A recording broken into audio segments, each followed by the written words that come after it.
국제통화기금 IMF가 어제 14일에 발표한 올해 2020년 4월 세계 경제 전망 보고서에서 우리 대한민국 경제 성장률을 마이너스 1.2%로 전망을 했는데, 그러니까 이 내용은 작년 10월과 올해 1월에 IMF에서 내놓은 예상치 2.2%에서 신종 바이러스 때문에 무려 3.4포인트가 하락할 수 있다는 전망이거든요.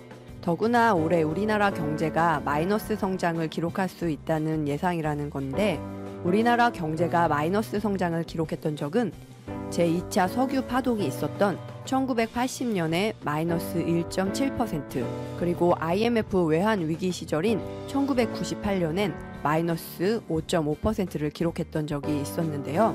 어쨌든 이렇게 무려 22년 만에 우리 대한민국 경제가 마이너스 성장을 기록할 수 있다는 IMF의 발표는 우리나라 국민들에게 참 암울한 소식인 것 같습니다. 그래서 그런지 때는 이때다 싶었는지 우리나라 언론들이 경제 기사를 또 엄청 쏟아내고 있는 상황인데요. 아주 전 세계에서 우리 대한민국이라는 나라만 망하기라도 한 듯이 한국 22년 만에 마이너스 성장할 것, 속보, IMF가 올해 한국 경제 성장률 전망치를 마이너스 1.2%로 하향 조정.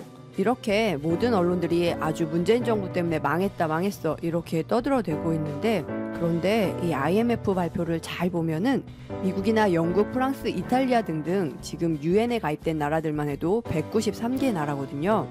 아니, IMF에서 내놓은 보고서를 보면요, 올해 미국의 경제 성장률은 무려 마이너스 5.9%입니다. 마이너스 5.9%. 그래서 미국은 올해 OECD에 가입된 36개 나라들 중에서 성장률 전망치가 8위를 기록하고 있는데요. 그리고 일본은 마이너스 5.2%로 7위, 영국과 덴마크, 그리고 체코는 마이너스 6.5%로 공동 15위, 그리고 독일과 오스트리아가 마이너스 7%로 공동 23위, 프랑스는 마이너스 7.2%로 올해 성장률 순위가 25위, 그리고 OECD 36개국 중에서 가장 꼴찌로 예상되는 나라는 바로 그리스라고 하는데, 그리스는 무려 마이너스 10.0%의 경제 성장률을 기록할 거라고 하니까 다른 나라들과 비교해 우리나라 경제 성장률은 비록 마이너스 1.2%이긴 하지만 우리 대한민국이 무려 22년 만에 마이너스 성장을 기록할 수 있다고는 했지만,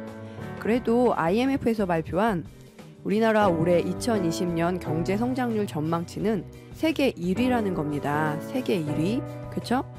그러니까 올해 경제 성장률 1위 국가는 바로 대한민국이라는 건데요. 즉 대한민국 올해 경제 성장률은 마이너스 1.2%로 1위, 그 다음은 헝가리로 경제 성장률이 마이너스 3.2%로 2위, 그리고 3위는 칠레 마이너스 4.5%, 4위는 폴란드 마이너스 4.6%, 5위는 룩셈부르크 마이너스 4.9%, 6위는 터키 마이너스 5.0%, 7위는 일본 마이너스 5.2%, 8위는 미국 마이너스 5.9%, 9위는 스위스 마이너스 6.0%, 10위는 핀란드 마이너스 6.0%, 11위는 캐나다 마이너스 6.2%, 12위는 슬로바키아 마이너스 6.2%, 13위는 노르웨이 마이너스 6.3%, 14위는 이스라엘 마이너스 6.3%, 15위는 영국 마이너스 6.5%, 16위는 덴마크 마이너스 6.6%, 17위는 체코 마이너스 6.5%, 18위는 멕시코 마이너스 6.6%, 19위는 호주 마이너스 6.7%, 20위는 스웨덴 마이너스 6.8%. 네, 그리고 여기서 더 중요한 게 뭐냐면 우리나라는 OECD 국가들 중에서 3050 클럽에 들어가 있는 나라 아닙니까? 참고로 이 3050 클럽이라는 나라들이 뭐냐면 1인당 국민소득이 6만 달러 이상에다가 인구수가 5천만 명 이상인 나라들을 3050이라고 하거든요. 그래서 이 전 세계에서 이 3050 클럽에 가입된 나라들은 총 7개 나라들 뿐인데, 그러니까 미국이나 영국, 일본, 독일, 프랑스, 이탈리아, 그리고 우리 대한민국, 이렇게 총 7개 나라들만 3050 클럽에 들어가 있거든요. 그러면 이 3050 클럽에 들어가 있는 나라들 7개 나라들만 따로 떼어서 비교를 해봐도 우리 대한민국 올해 경제 성장률이 얼마나 대단한 건지 아실 수 있을 것 같아요. 일본은 마이너스 5.2로 7위, 미국은 마이너스 5.9로 8위, 독일은 마이너스 7.0, 23위, 영국은 마이너스 6.5로 15위, 프랑스는 마이너스 7.2로 25위, 이탈리아는 마이너스 9.2, 이탈리아는 꼴찌에서 바로 두 번째 OECD 36개 나라들 중에서 35위를 했습니다. 그런데 우리나라는 마이너스 1.2%로 1위라는 거예요. 1위. 아니 그런데도 다른 나라들은 쏙 빼놓고 아니면 제목에다 떡하니 대한민국 올해 마이너스 1.2% 마이너스 성장이라고 쓰면은 뭔가 모르는 분들은 이런 제목만 보고 가슴 철렁하면서 과연 어떤 생각을 하시겠습니까? 어쨌든 IMF에서는 올해 대한민국 경제 성장률을 1위로 전망하게 된 이유에 대해서 대한민국은 신종 바이러스 확산을 억제하기 위한 전방위적 대책과 신속한 경기 대응 정책으로 국내 경기에 미칠 수 있는 부정적 영향을 완화시켰다고 평가를 했는데요. 그만큼 IMF에서도 신종 바이러스 확산이 최악의 경기 침체를 겪게 만들 거라고 예상하고 있는 건데요. 하지만 우리 문재인 정부의 선제적인 대응 정책, 그러니까 이거는 또다시 말씀드린 거지만 우리 문재인 정부에서는 작년 12월부터 중국에서 새로운 바이러스가 생긴 것 같다는 소문만 듣고도 미리미리 훈련을 했었다는 거 아닙니까? 그래서 진단키트도 빨리 만들어낼 수 있었고 더구나 마스크 검사 기관이 하나밖에 없어서 미세먼지나 황사, 메르스 같은 사태가 다시 발생하게 되면 국민들이 또 어려움에 빠질 수 있을 것 같으니까 류영진 식약처장이 부임한 이후 마스크 검사 기간을 7배나 늘리고 마스크 공장도 8배나 늘려서 20개밖에 없었던 마스크 생산 공장이 지금은 140여 개로 늘었다고 하는데요. 그러니까 이렇게 미리미리 준비를 해놨기에 망정이지 만약에 미국이나 일본, 이탈리아처럼 무작정 중국인 금지만 해버리고 손 놓고 있으면 우리나라 지금쯤 어떻게 됐을까? 정말 상상하기 싫어지는 이탈리아나 미국, 일본처럼 똑같은 상황이 되어버리지 않았을까요? 어쨌든 지금 전 세계가 찬사를 보내고 있는 우리나라 정부의 바이러스 대응 역량이 1930년대에 있었던 경제 대공황 사태와 비교가 될 정도로 이런 최악인 상황에 우리나라 경제만 가장 빨리 빠져나올 가능성이 있다고 하는 거니까요. 정말 투표 잘해야 된다. 선거 잘해야 된다. 정말 오늘 내가 하는 선택이 우리나라 대한민국이 세계적인 초인류 선진국으로 일어설 수 있느냐 아니면 다시 멀쩡한 강바닥이나 파헤치고 우물에서 석유 캔다며 국민들의 피 같은 세금 쏟아붓는 공구리 치며 삽질하던 그런 암울한 시대로 돌아가느냐 그 선택이 바로 우리 손가락에 달렸다는 생각이 듭니다. 아 그리고 어제 알릴레오를 보니까 유시민 이사장이 자기가 말하지도 않은 민주당 180석 얻을 수 있다라는 가짜뉴스들 때문에 잘못하면 돌 맞아 죽을 수도 있으니 살려달라고 하시던데요. 그러려면 지난 2008년 때처럼 47%의 투표를 가지고는 어림도 없을 것 같거든요. 게다가 국회의원 선거가 가장 높았던 투표율이 고작 58%입니다. 그러니까 이번 기회에 최하 70% 투표율을 기록해야 되는 거 아닌가 싶거든요. 그래서 세계 경제를 이끌어가는 대한민국의 국민들이 되려면 민주주의의 꽃이라고 불리는 선거에 당연히 참여해야 되겠죠.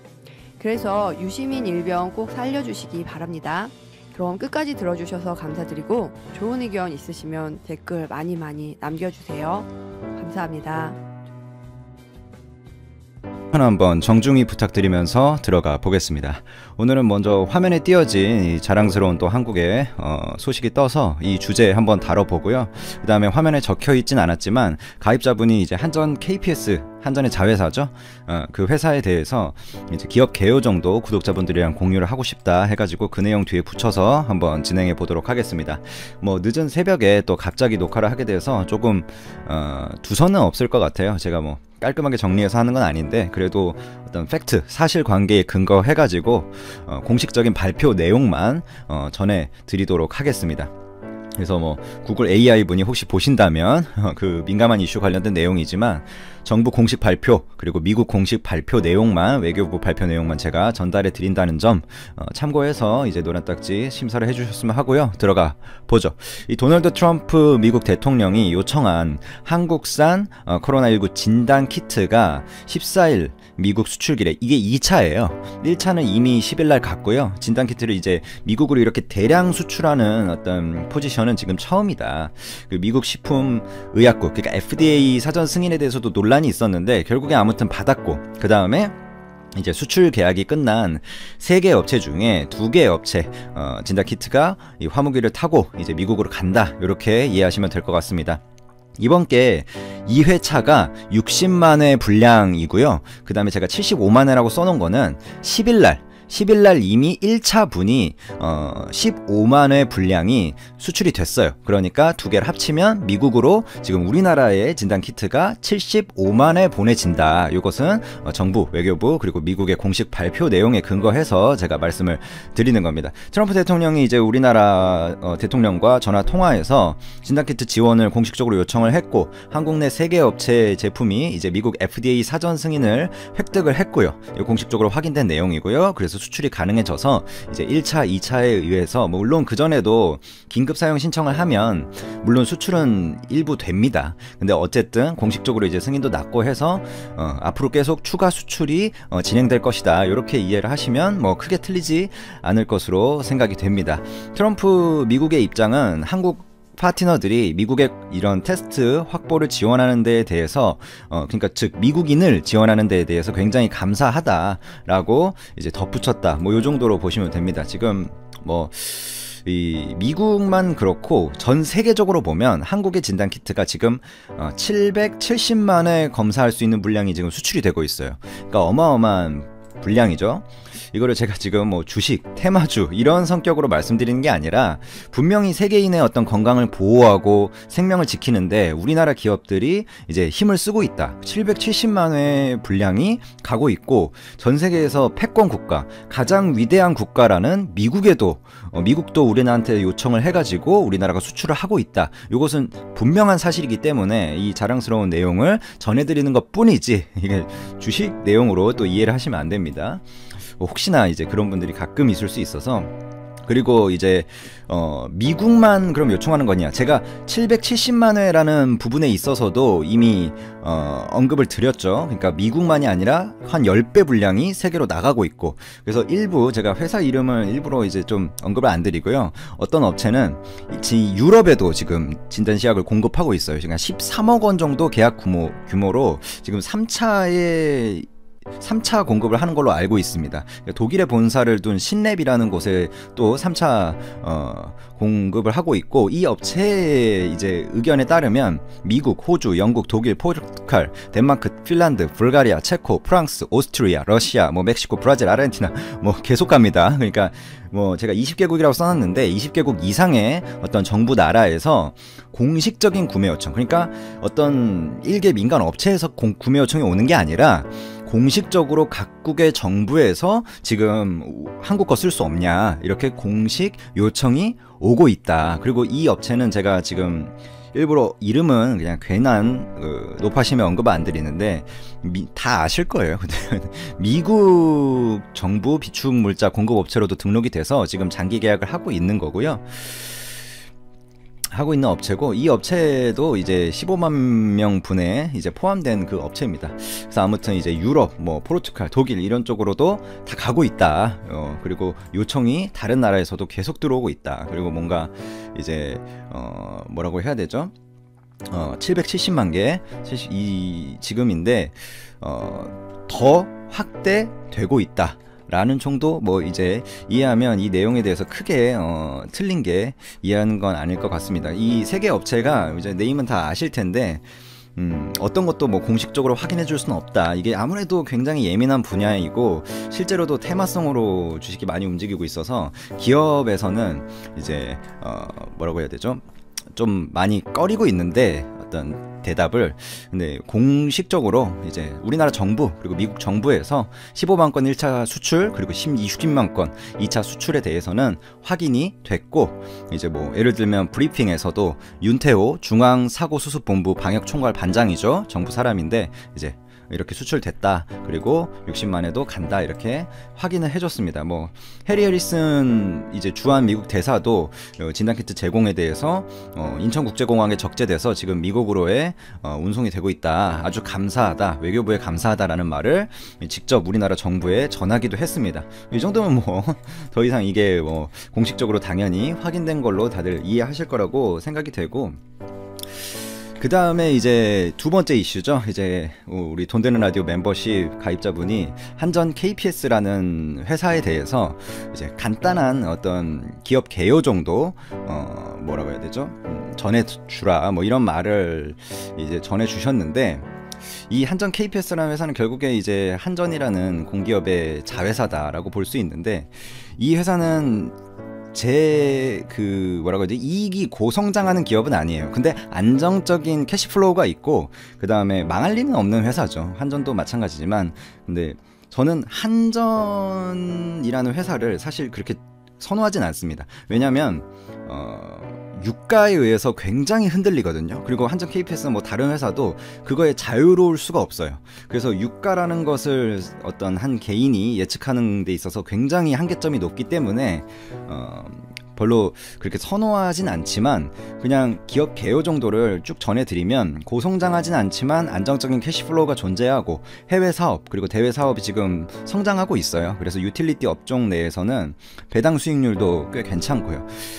배당 수익률이 한 5% 정도 될 거예요. 그리고 제가 정확히 확인은 안 해봤는데 애널리스트 보고서를 몇 개 봤었는데 그 정도 되고 제가 뭐 비용 절감, 그러니까 노무비 쪽이 인건비 비중이 굉장히 높아요, 이 회사가. 그래서 경영평가 등급의 정상화가 결국에 핵심이거든요. 이게 공기업은 어쩔 수가 없는데 매년 6월 하순경에 발표되는 경영평가 등급이 결국에 연간 실적의 방향성을 결정합니다. 과거 인명사고나 뭐 채용 비리 등의 부정적인 이슈로 이 한전 KPS라는 회사가 2년 연속 D그레이드, D등급이라는 S등급이 제일 높고 A등급 있고 이게 공기업은 뭐 특별하게 청렴도 뭐 얼마나 이제 비리가 없었냐 뭐 아니면 예를 들면 중소기업하고 계약을 얼마나 잘 했냐 뭐 아니면 연례 보고서가 또 있거든요. 일반적인 사기업이 연차 사업 보고서를 이제 제출을 해서 감사한테 받고 하는 것처럼 정부, 산하기관, 산통부, 기재부 이런데 자기들의 보고서를 제출을 하고 정부 경영평가 보고서죠. 그걸 제출해서 이제 S등급, A등급 그걸 받는데 그거에 따라서 이제 인건비가 왔다 갔다 합니다. 그게 어느 정도 이익에 또 영향을 미치는 게 절대적인 면이 또 있거든요. 여기 인건비 비중이 굉장히 높은 회사예요. 그래가지고 또 언급을 드리고 과거 경영평가 3년치 등급으로 산정되는 충당금 적립률보다 실제 등급으로 결정된 성과급 지급률이 낮았기 때문에 이 2년 동안은 노무비 절감 효과가 꽤 높았어요. 근데 이제 경영평가 등급은 결국에는 정상화된다고 만약에 제가 이 경영평가 등급을 예상할 수는 없지만 관련된 비용 증가 이슈도 한 번은 거칠 수밖에 없는 필연적인 이벤트다. 이렇게 이해를 하시면 이 회사에 대해서 조금 이해하기 좋을 것 같고요. 노무비가 만약에 이런 경영평가특급 환원으로 증가하더라도 통상임금 소송 환입 같은 게 발생하면 뭐 배당의 측면에서는 그렇게 나쁘지 않다.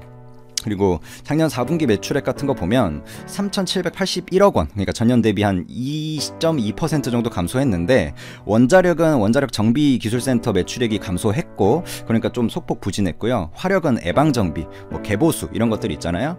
그 매출이 감소를 했지만 경상정비 기여도 상승으로 좀 개선된 측면이 있습니다. 그래서 해외와 대외는 UAE 원자력 발전소와 광양 발전소 합리화 사업 같은 거 그런 거가 올해 좀 개선 요인으로 저는 보고 있고요.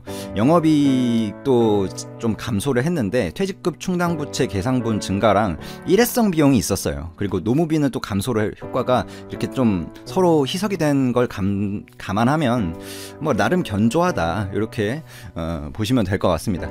이거는 제가 다들 이제 아시겠지만 투자 용도보다는 이제 돈 되는 라디오 멤버십 이제 고정 댓글이나 동영상 그 설명란에도 있는데, 가입하신 분이 자신이 관심을 가지고 있는 기업이 있으면 그거에 대해서 구독자분들이랑 나누고 싶다, 한번 알리고 싶다, 그러면 구독자분들이랑 같이 공유를 하고, 이런 기업도 있구나, 뭐 한적 KPS 다 알긴 하지만, 그러면 댓글로 또 이제 한적 KPS에 대해서 토론도 하고, 다른 기업들도 제가 뭐 칩스앤미디어나 텔레칩스나 뭐 두산도 제가 옮겨 드렸고, 두산 같은 것도 결국에 이제 가입자분의 요청이 있었는데 좀 안타까운 지금 상황이죠. 두산은 자회사 매각 같은 거, 밥캣이나 지금 두산중공업 일부 사업부도 매각을 한다는 예상론이 계속 두산중공업, 두산그룹 내에서 공식적으로 계속 나오고 있는데, 어떤 그런 부분들이 멤버십으로 운영되고 있으니까 혹시 뭐 관심 있으신 분은 가입하시고 이제 메일 주소로 이제 제 채널 정보란에 있는 snk6277 네이버닷컴 메일 주소로 이제 보내주시면